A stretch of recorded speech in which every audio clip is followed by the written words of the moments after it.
You will recall that the book of Moses begins with Moses being taken up to an exceedingly high mountain.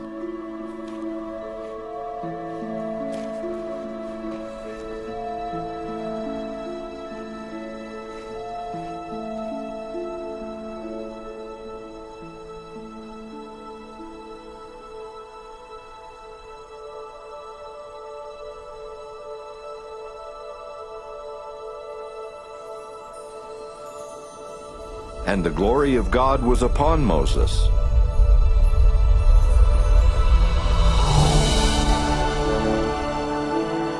What then followed was what happens to prophets who are taken to high mountains.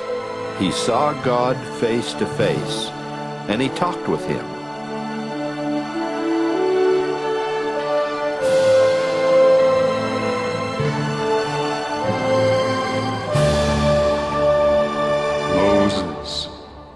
Behold, thou art my son. Wherefore, look, and I will show thee the workmanship of mine hands.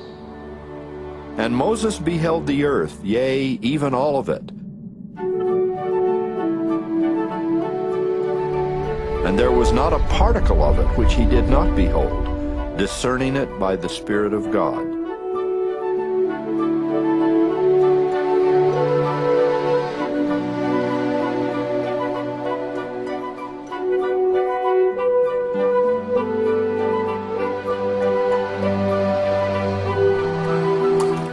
And he beheld also the inhabitants thereof, and there was not a soul which he beheld not.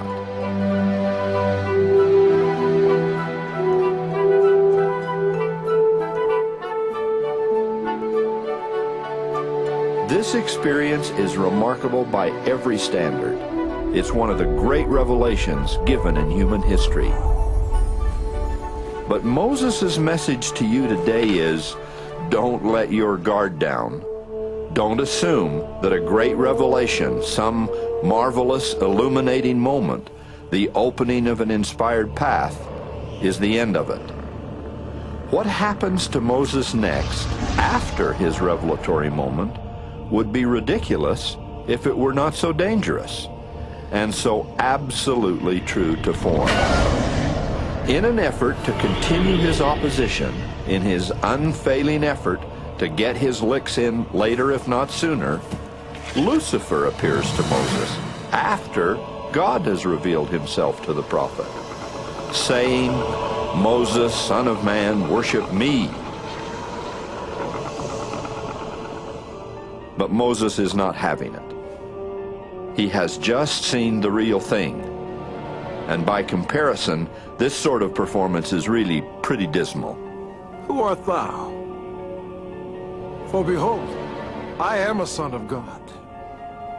Where is thy glory that I should worship thee? Blessed be the name of my God, for his spirit hath not altogether withdrawn from me, and I can judge between thee and God. Get thee hence, Satan, deceive me not. The record then depicts a reaction that is both pathetic and frightening. And now, when Moses had said these words, Satan cried with a loud voice and ranted upon the earth and commanded, saying, I am the only begotten, worship me. And it came to pass that Moses began to fear exceedingly. And as he began to fear, he saw the bitterness of hell. Nevertheless, calling upon God, he received strength. Depart from me, Satan! For this one God only will I worship, which is the God of glory. And now Satan began to tremble, and the earth shook. In the name of the only begotten, depart hence, Satan.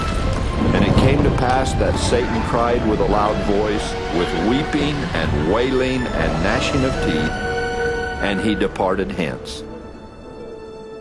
Always to come again, we can be sure, but always to be defeated by the God of glory. Always.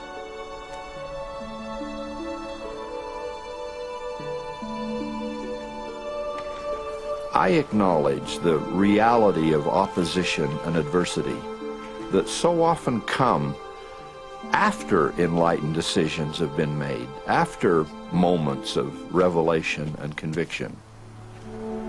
But I bear witness that God has set bounds and limits to the opposing powers of darkness. And when the second and the third and the fourth blows come, fear ye not. The Lord shall fight for you.